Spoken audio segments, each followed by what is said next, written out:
Sea Kayaking Shetland. Shetland is widely considered to be the best sea kayaking destination in the UK. The caves, the arches, the cliffs, the exposure, the scenery, all can be absolutely stunning. So here is a taster of our 10-day trip out there in August 24. Just Steve, me and a guidebook. My first time in Shetland and Steve's second. We stayed very mobile, sleeping in the car and van, worked with the weather and the swell the best we could. While we only scratched the surface of what's out there, we did manage to paddle some of the classic Shetland trips, making the most of the conditions available. So, we set sail from Aberdeen for the overnight crossing to Lerwick.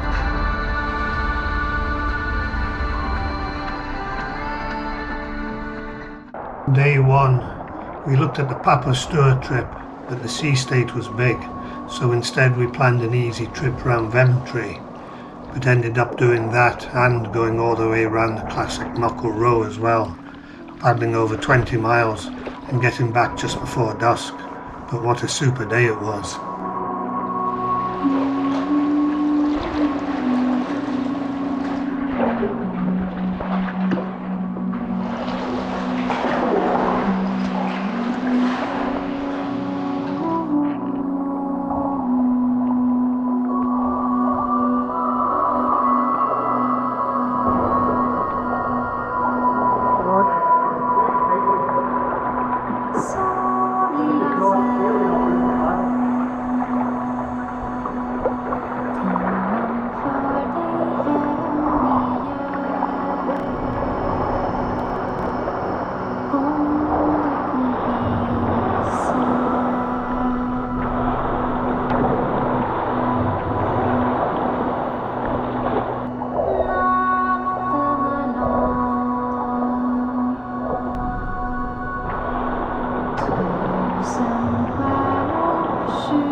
Om du går vilse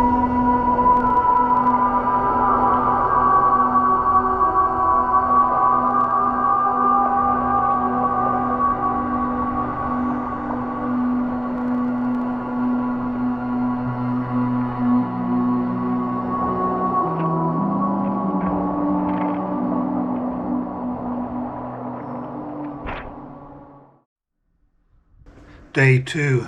The forecast was for strong winds and with a big swell running, so we found some shelter and a fantastic trip out of Ronas Voe.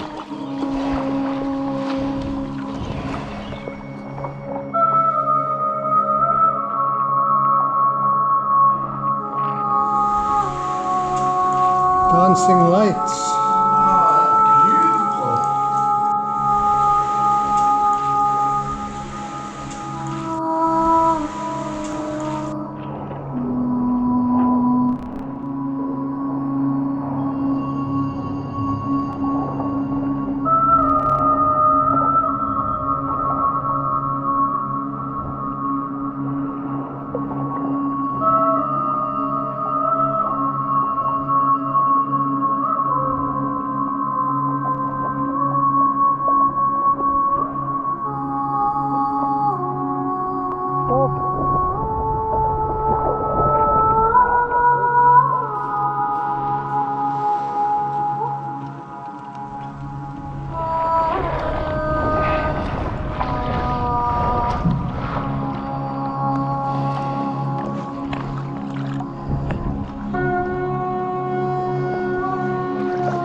Day 3.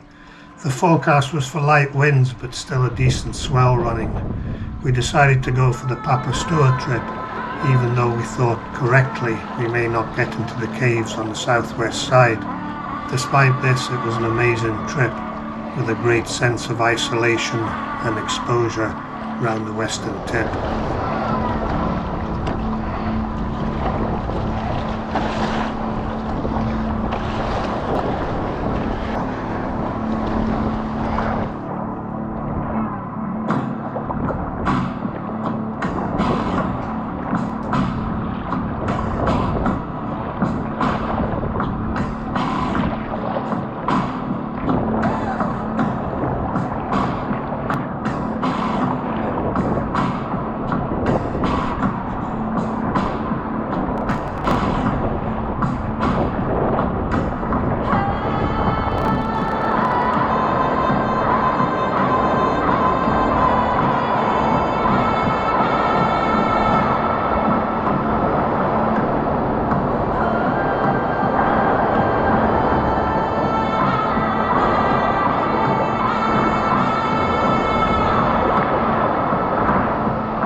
Day 4, another very windy forecast with swell. We opted for a paddle out of Mavis Grind, possibly heading over to the sheltered side of Muckle Roe. However, the wind picked up just as we launched, and the sea state out in the open water looked very unfriendly. Our plans were quickly amended to a short paddle staying in the shelter.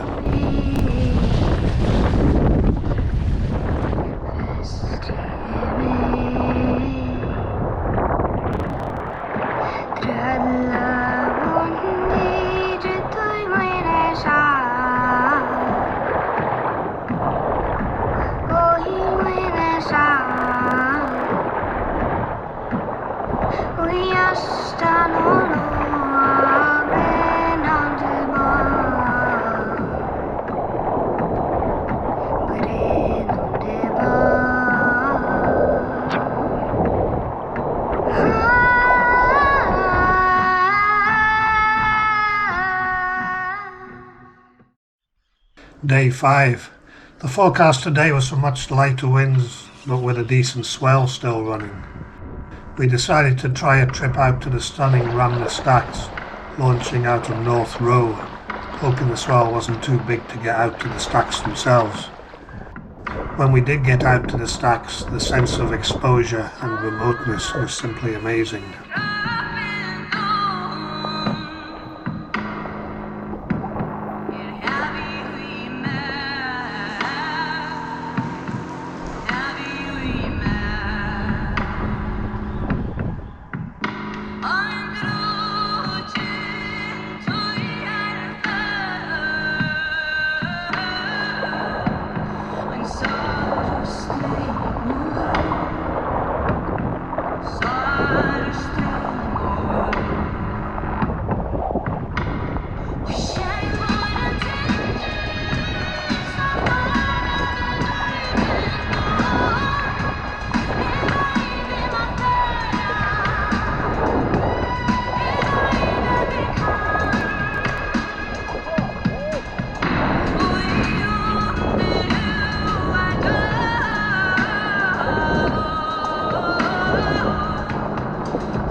Day 6. The forecast was for 50-mile-an-hour winds today, so our paddling options were somewhat limited.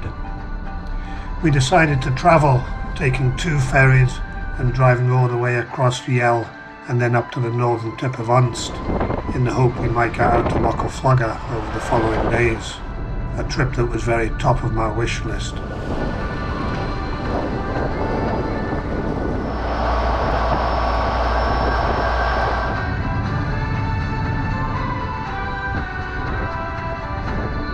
In the evening we walked out to the tip of Remoteness to view Muckle Flugga and Unst, the most northerly point of the British Isles. It looked a bit wild out there, but suitably impressive.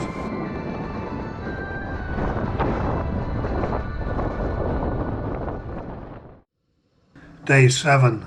Lighter winds were forecast and the swell was smaller. After waiting around for a suitable tide state, we went for Muckle Flugga in the afternoon. Again, we felt an amazing sense of remoteness out there, where we were on the most northerly tip of the British Isles, only 380 miles away from the Arctic Circle, closer to it than London is from Edinburgh.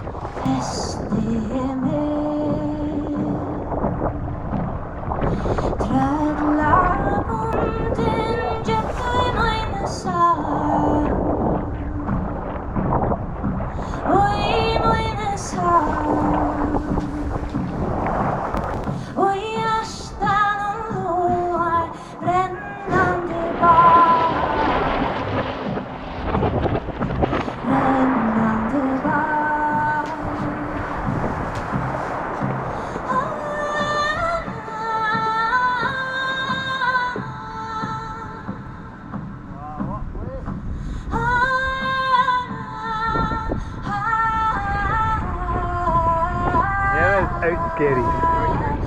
Oh, thank you, Jim. Afternoon nap time.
The Gannis have come to see us.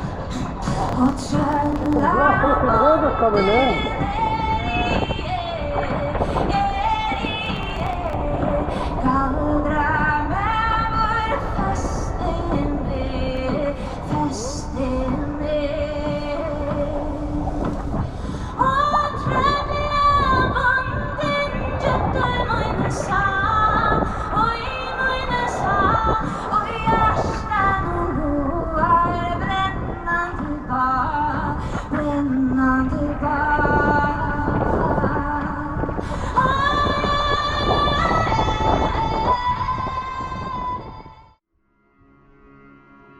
Day 8.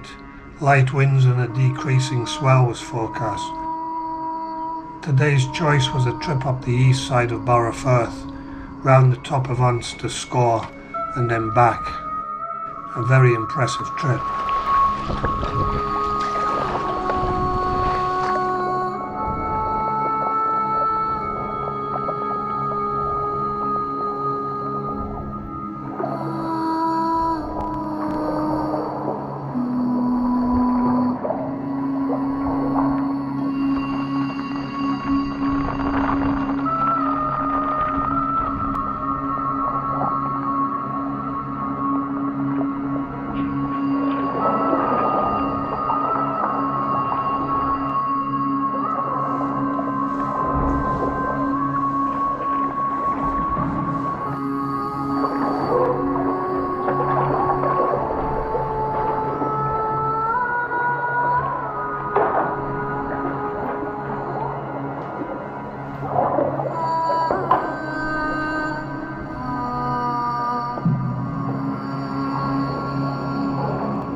very windy forecast, so we decided to travel back to mainland Shetland and on to St Ninians, where I had a great kitesurf session and where we planned to paddle the following day.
Day 10, our final day.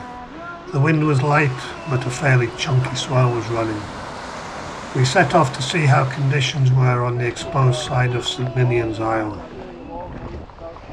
When we got there, we opted to stay on the sheltered side for a lovely morning's paddle in the sunshine.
Fantastic week. Great trip, isn't it? Actually a great week. Awesome. Then time to get the ferry home. Well, what a place Shetland is. Thanks Steve for the great company, the great teamwork on the water and in the trip planning. I'm looking forward to my next visit already.